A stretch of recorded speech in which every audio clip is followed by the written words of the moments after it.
Chapter 6. Practical Techniques in Mental Healings. An engineer has a technique and a process for building a bridge or an engine.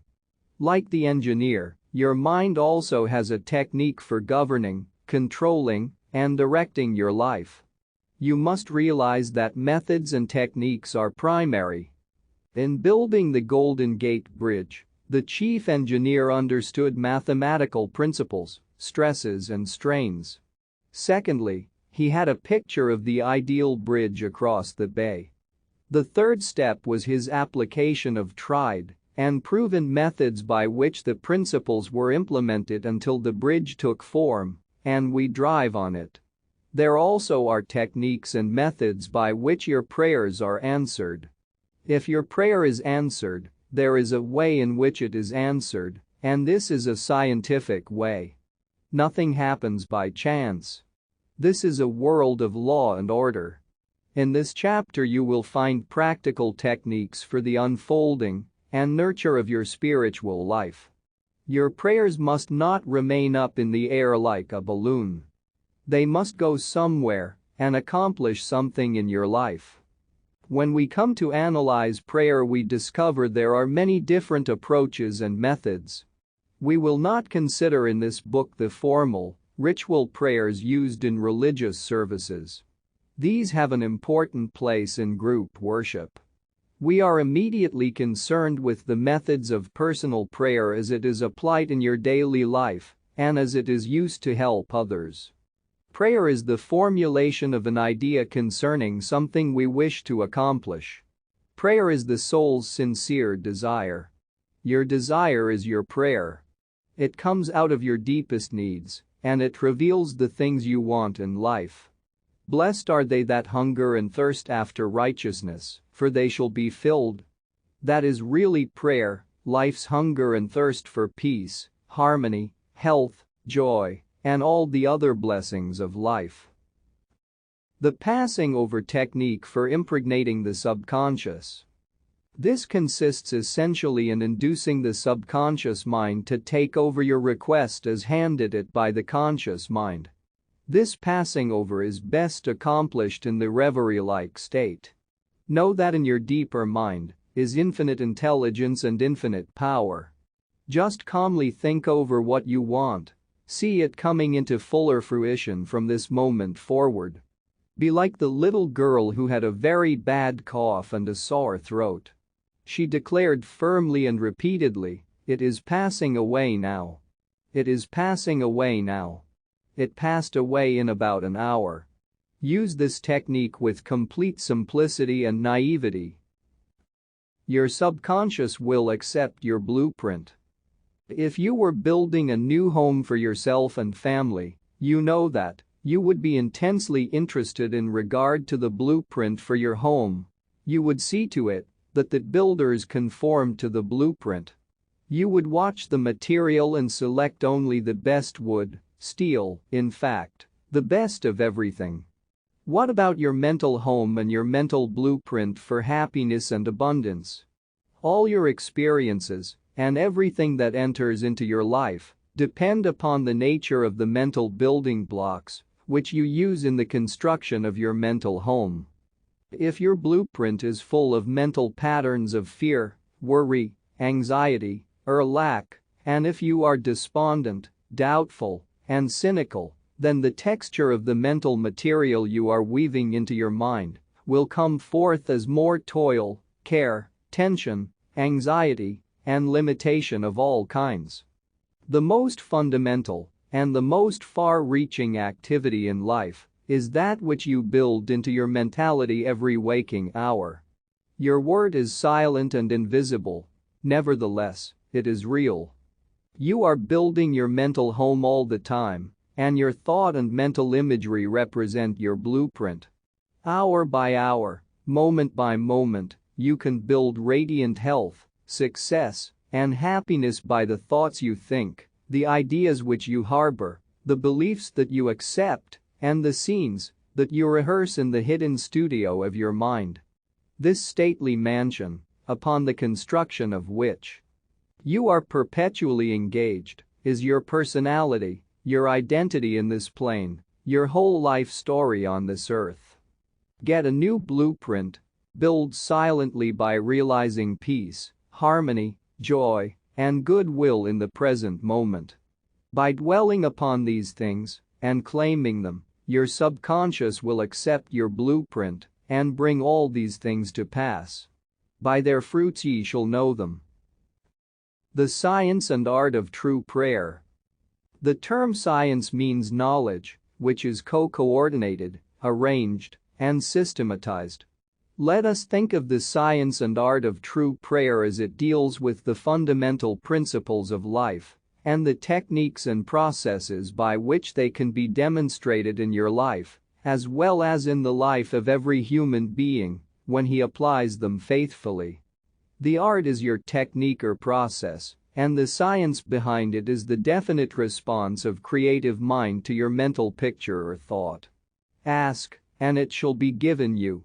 Seek, and ye shall find. Knock, and it shall be opened unto you. Matthew 7:7. Here you are told you shall receive that for which you ask. It shall be opened to you when you knock, and you shall find that for which you are searching.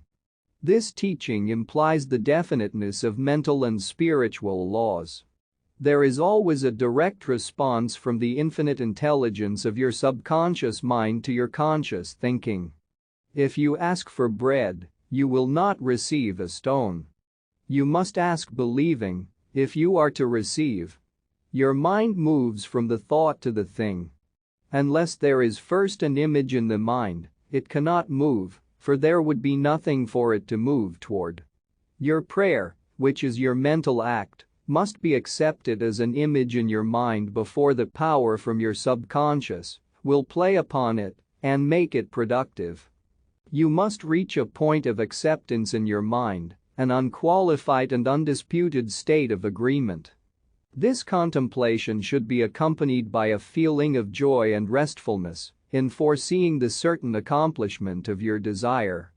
The sound basis for the art and science of true prayer is your knowledge and complete confidence that the movement of your conscious mind will gain a definite response from your subconscious mind, which is one with boundless wisdom and infinite power. By following this procedure, your prayers will be answered. The visualization technique. The easiest and most obvious way to formulate an idea is to visualize it, to see it in your mind's eye as vividly as if it were alive. You can see with the naked eye only what already exists in the external world. In a similar way, that which you can visualize in your mind's eye already exists in the invisible realms of your mind. Any picture which you have in your mind is the substance of things hoped for and the evidence of things not seen. What you form in your imagination is as real as any part of your body. The idea and the thought are real and will one day appear in your objective world if you are faithful to your mental image. This process of thinking forms impressions in your mind. These impressions in turn become manifested as facts and experiences in your life. The builder visualizes the type of building he wants. He sees it as he desires it to be completed. His imagery and thought processes become a plastic mold from which the building will emerge, a beautiful or an ugly one, a skyscraper or a very low one. His mental imagery is projected as it is drawn on paper. Eventually, the contractor and his workers gather the essential materials, and the building progresses until it stands finished, conforming perfectly to the mental patterns of the architect. I used the visualization technique prior to speaking from the platform. I quiet the wheels of my mind in order that I may present to the subconscious mind my images of thought. Then, I picture the entire auditorium and the seats filled with men and women, and each one of them illumined and inspired by the infinite healing presence within each one. I see them as radiant, happy, and free. Having first built up the idea in my imagination, I quietly sustain it there as a mental picture, While I imagine I hear men and women saying, "I am healed, I feel wonderful, I've had an instantaneous healing, I'm transformed." I keep this up for about 10 minutes or more, knowing and feeling that each person's mind and body are saturated with love, wholeness, beauty, and perfection. My awareness grows to the point where in my mind I can actually hear the voices of the multitude proclaiming their health and happiness. Then I release the whole picture and go onto the platform. Almost every Sunday some people stop and say that their prayers were answered. Mental movie method. The Chinese say, "A picture is worth 1,000 words." William James, the father of American psychology, stressed the fact that the subconscious mind will bring to pass any picture held in the mind and backed by faith. Act as though I am, and I will be. A number of years ago I was in the Middle West lecturing in several states, and I desired to have a permanent location in the general area from which I could serve those who desired help. I traveled far, but the desire did not leave my mind. One evening, while in a hotel in Spokane, Washington, I relaxed completely on a couch, immobilized my attention, and in a quiet, passive manner, imagined that I was talking to a large audience, saying in effect, "I am glad to be here. I have prayed for the ideal opportunity." I saw in my mind's eye the imaginary audience, and I felt the reality of it all. I played the role of the actor, dramatized this mental movie, and felt satisfied that this picture was being conveyed to my subconscious mind, which would bring it to pass in its own way. The next morning, on awakening, I felt a great sense of peace and satisfaction, and in a few days' time I received a telegram asking me to take over an organization in the Midwest, which I did, and I enjoyed it immensely for several years. The method outlined here appeals to many who have described it as the mental movie method. I have received numerous letters from people who listen to my radio talks and weekly public lectures, telling me of the wonderful results they get using this technique in the sale of their property. I suggest to those who have homes or property for sale that they satisfy themselves in their own mind that their price is right. Then I claim that the infinite intelligence is attracting to them the buyer who really wants to have the property and who will love it and prosper in it. After having done this, I suggest that they quiet their mind, relax, let go, and get into a drowsy, sleepy state, which reduces all mental effort to a minimum. Then, they are to picture the check in their hands, rejoice in the check, give thanks for the check, and go off to sleep feeling the naturalness of the whole mental movie created in their own mind. They must act as though it were an objective reality, and the subconscious mind will take it as an impression, and through the deeper currents of the mind, the buyer and the seller are brought together. A mental picture held in the mind, backed by faith, will come to pass. The Baudoin Technique. Charles Baudoin was a professor at the Rousseau Institute in France. He was a brilliant psychotherapist and a research director of the New Nancy School of Healing, who in 1910 taught that the best way to impress the subconscious mind was to enter into a drowsy, sleepy state, or a state akin to sleep, in which all effort was reduced to a minimum. Then in a quiet, passive, receptive way, by reflection, he would convey the idea to the subconscious. The following is his formula. A very simple way of securing this impregnation of the subconscious mind is to condense the idea, which is to be the object of suggestion, to sum it up in a brief phrase, which can be readily graven on the memory, and to repeat it over and over again as a lullaby. Some years ago, a young lady in Los Angeles was engaged in a prolonged bitter family lawsuit over a will. Her husband had bequeathed his entire estate to her, and his sons and daughters by a previous marriage were bitterly fighting to break the will. The Baudoin Technique was outlined to her, and this is what she did. She relaxed her body in an armchair, entered into the sleepy state, and, as suggested, condensed the idea of her need into a phrase consisting of 6 words easily graven on the memory. It is finished in divine order. The significance to her of these words meant that infinite intelligence operating through the laws of her subconscious mind would bring about a harmonious adjustment through the principle of harmony. She continued this procedure every night for about 10 nights. After she got into a sleepy state, she would affirm slowly, quietly, and feelingly the statement, "It is finished in divine order," over and over again, feeling a sense of inner peace and an all-pervading tranquility. Then she went off into her deep, normal sleep. On the morning of the 11th day, following the use of the above technique, she awakened with a sense of well-being, a conviction that it was finished. Her attorney called her the same day, saying that the opposing attorney and his clients were willing to settle. A harmonious agreement was reached, and litigation was discontinued.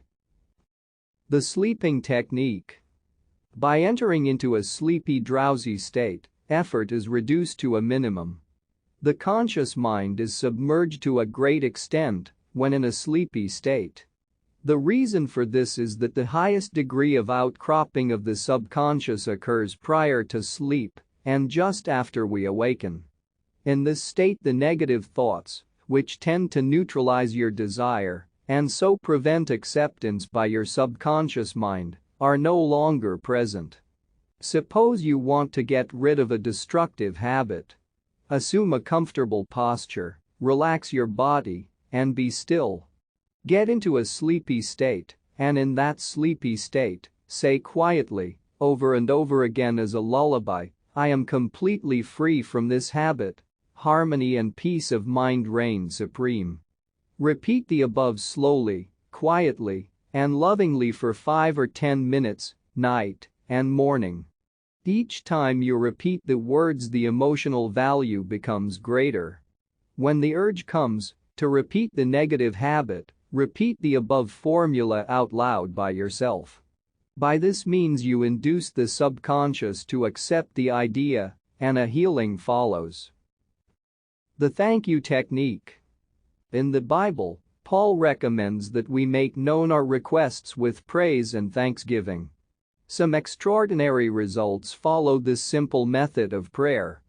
The thankful heart is always close to the creative forces of the universe, causing countless blessings to flow toward it by the law of reciprocal relationship, based on a cosmic law of action and reaction. For instance, a father promises his son a car for graduation. The boy has not yet received the car, but he is very thankful and happy, and is as joyous as though he had actually received the car. He knows his father will fulfill his promise, and he is full of gratitude and joy, even though he has not yet received the car, objectively speaking. He has, however, received it with joy and thankfulness in his mind. I shall illustrate how Mr. Broke applied this technique with excellent results. He said, "Bills are piling up, I am out of work, I have 3 children and no money. What shall I do?" Regularly every night and morning, for a period of about 3 weeks, he repeated the words, "Thank you, Father, for my wealth," in a relaxed, peaceful manner until the feeling or mood of thankfulness dominated his mind. He imagined he was addressing the infinite power and intelligence within him, knowing, of course, that he could not see the creative intelligence or infinite mind. He was seeing with the inner eye of spiritual perception, realizing that his thought image of wealth was the first cause, relative to the money, position, and food he needed. His thought feeling was the substance of wealth untrammeled by antecedent conditions of any kind. By repeating, "Thank you, Father," over and over again, his mind and heart were lifted up to the point of acceptance, and when fear, thoughts of lack, poverty, and distress came into his mind, he would say, "Thank you, Father," as often as necessary. He knew that as he kept up the thankful attitude he would recondition his mind to the idea of wealth, which is what happened. The sequel to his prayer is very interesting. After praying in the above-mentioned manner, he met a former employer of his on the street whom he had not seen for 20 years. The man offered him a very lucrative position and advanced him $500 on a temporary loan. Today, Mr. Broke is vice president of the company for which he works. His recent remark to me was, "I shall never forget the wonders of thank you, Father, it has worked wonders for me." The affirmative method. The effectiveness of an affirmation is determined largely by your understanding of the truth and the meaning back of the words. In praying, use not vain repetition. Therefore, the power of your affirmation lies in the intelligent application of definite and specific positives. For example, a boy adds 3 and 3 and puts down 7 on the blackboard. The teacher affirms with mathematical certainty that 3 and 3 are 6. Therefore, the boy changes his figures accordingly. The teacher's statement did not make 3 and 3 equal 6 because the latter was already a mathematical truth. The mathematical truth caused the boy to rearrange the figures on the blackboard. It is abnormal to be sick. It is normal to be healthy. Health is the truth of your being. When you affirm health, harmony, and peace for yourself or another, and when you realize these are universal principles of your own being, you will rearrange the negative patterns of your subconscious mind based on your faith and understanding of that which you affirm. The result of the affirmative process of prayer depends on your conforming to the principles of life, regardless of appearances. Consider for a moment that there is a principle of mathematics and none of error. There is a principle of truth, but none of dishonesty. There is a principle of intelligence, but none of ignorance. There is a principle of harmony and none of discord. There is a principle of health, but none of disease, and there is a principle of abundance, but none of poverty. The affirmative method was chosen by the author for use on his sister who was to be operated on for the removal of gallstones in a hospital in England. The condition described was based on the diagnosis of hospital tests and the usual X-ray procedures. She asked me to pray for her. We were separated geographically about 6,500 miles, but there is no time or space in the mind principle. Infinite mind or intelligence is present in its entirety at every point simultaneously. I withdrew all thought from the contemplation of symptoms and from the corporeal personality altogether. I affirmed as follows, "This prayer is for my sister Catherine. She is relaxed and at peace, poised, balanced, serene, and calm. The healing intelligence of her subconscious mind, which created her body, is now transforming every cell, nerve, tissue, muscle, and bone of her being according to the perfect pattern of all organs lodged in her subconscious mind. Silently, quietly, all distorted thought patterns in her subconscious mind are removed and dissolved, and the vitality, wholeness, and beauty of the life principle are made manifest in every atom of her being. She is now open and receptive to the healing currents, which are flowing through her like a river, restoring her to perfect health, harmony, and peace. All distortions and ugly images are now washed away by the infinite ocean of love and peace flowing through her, and it is so." I affirmed the above several times a day, and at the end of 2 weeks my sister had an examination, which showed a remarkable healing, and the X-ray proved negative. To affirm is to state that it is so, and as you maintain this attitude of mind as true, regardless of all evidence to the contrary, you will receive an answer to your prayer. Your thought can only affirm, for even if you deny something, you are actually affirming the presence of what you deny. Repeating an affirmation Knowing what you are saying and why you are saying it leads the mind to that state of consciousness where it accepts that which you state as true. Keep on affirming the truths of life until you get the subconscious reaction, which satisfies. The argumentative method. This method is just what the word implies. It stems from the procedure of Dr. Phineas Parkhurst Quimby of Maine. Dr. Quimby, a pioneer in mental and spiritual healing, lived and practiced in Belfast, Maine, about 100 years ago. A book called The Quimby Manuscripts, published in 1921 by Thomas Y. Crowell Company, New York City, and edited by Horatio Dresser, is available in your library. This book gives newspaper accounts of this man's remarkable results in prayer treatment of the sick. Quimby duplicated many of the healing miracles recorded in the Bible. In brief, the argumentative method employed according to Quimby consists of spiritual reasoning, where you convince the patient and yourself that his sickness is due to his false belief, groundless fears, and negative patterns lodged in his subconscious mind. You reason it out clearly in your mind and convince your patient that the disease or ailment is due only to a distorted, twisted pattern of thought which has taken form in his body. This wrong belief in some external power and external causes has now externalized itself as sickness and can be changed by changing the thought patterns. You explain to the sick person that the basis of all healing is a change of belief. You also point out that the subconscious mind created the body and all its organs. Therefore, it knows how to heal it, can heal it, and is doing so now as you speak. You argue in the courtroom of your mind that the disease is a shadow of the mind based on disease-soaked, morbid thought imagery. You continue to build up all the evidence you can muster on behalf of the healing power within, which created all the organs in the first place, and which has a perfect pattern of every cell, nerve, and tissue within it. Then, you render a verdict in the courthouse of your mind in favor of yourself or your patient. You liberate the sick one by faith and spiritual understanding. Your mental and spiritual evidence is overwhelming. There being but one mind, what you feel is true will be resurrected in the experience of the patient.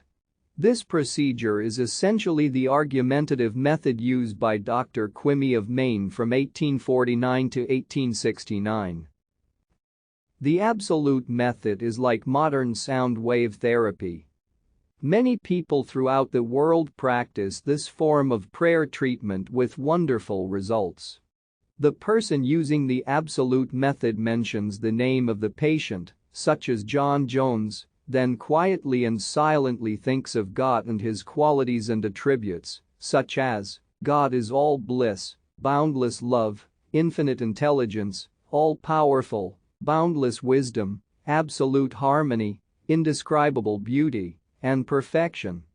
As he quietly thinks along these lines, he is lifted up in consciousness into a new spiritual wavelength, at which times he feels the infinite ocean of God's love is now dissolving everything unlike itself in the mind and body of John Jones for whom he is praying.